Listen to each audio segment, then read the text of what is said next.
So when I mentioned in my last episode of What's All the Fuss About that the next review was going to be on a movie called A Place in the Sun, a lot of you probably had never heard of that movie. But it's possible that you might know it better by the title of the book-turned-stage play that this movie is based on. That story is called An American Tragedy, and it's actually a much more fitting title for this than A Place in the Sun. I honestly don't know where that title comes from or why they felt the need to change it. So if you know this, then you already know that this movie is not going to have a happy ending. When we hear the word tragedy, we generally probably think of like Shakespearean tragedies like Hamlet or Romeo and Juliet. Some of us might even think of some of the Greek tragedies like Oedipus or Antigone. But this is a 20th century tragedy, a more modern tragedy, and it still fits the bill. It was number 92 on AFI's original list, but was dropped from the revised list, so we're going to look at it to find out what's all the fuss about. Do you follow me? Not guilty. Fight in here. This is a war. You're out, kid.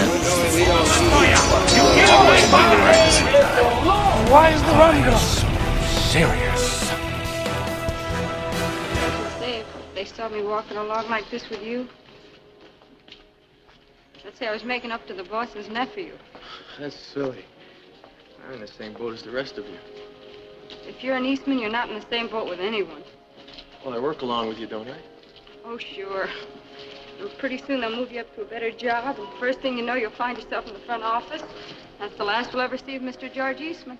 Knowing that this movie is a tragedy, and therefore knowing it's going to have a sad ending, does not prepare you for the sheer devastation of this film. The movie follows the story of George Eastman, a young man who has become homeless and penniless and so finds his way to his rich uncle's factory to find a job. While there, despite the fact that he was ordered against it, he starts seeing one of his fellow workers named Alice. But while his relationship with Alice is progressing, he starts to fall in love with a rich socialite named Angela. And eventually, he starts having an affair with her while still carrying on with Alice. This is a really heavy film. It contains, among other things, suggestions of abortion, suicide, murder, single parenthood, and a whole lot of ambition and greed. And that might not seem like much by today's standards, but keep in mind, this movie was made in the 50s. And it's not as if other films didn't mention these things, but this film is also masquerading as a love story. The center of this story is the love triangle between George, Angela, and Alice, and we're honestly never sure whether George loves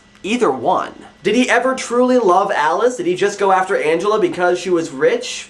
We really don't know. George's motives are unclear, and he himself is very mysterious. We really don't know that much about his past, or his personality for that matter, because he's leading this double life. Which one is the real George? Now, the issues that I mentioned earlier, I said that they were suggestions of these issues. At no point does anyone actually say, I want an abortion, or I could murder this person. They're all just suggested. The script is written in such a way to suggest these things in a really subtle way that never becomes intrusive or annoying. Also, most of the big dramatic things happen off-screen. There is a death in this film, but we never actually see the death itself. We see the events leading up to it, and we see the events leading from it. The suggestions are very subtle, but they're also very powerful and very effective. I think a lot of modern filmmakers could take a few lessons from watching this movie. Like I said at the beginning, I don't think this film is very well known. I had a hard time finding it on Netflix, and I don't ever hear anybody talk about it. It was dropped from AFI's original list, and I think it's largely because it's overshadowed by other movies, but I do think that this is a good one. As far as romantic tragedies go, this is right up with some of the Shakespearean tragedies, and it's right up there with West Side Story, which is also on the list, although I personally think that this movie is better than West Side Story. It shows a complex and generally likable man with one fatal flaw that leads to tragedy. And it shows just what can happen when a deception of this magnitude can be taken too far. The cinematography of this film is absolutely beautiful, by far some of the best I've ever seen in a movie.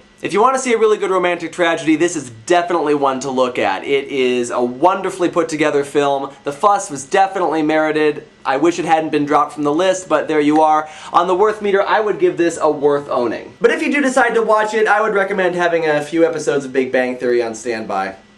This film is not an upper. And next time we'll be looking at another film that's not an upper, Sophie's Choice. See you then.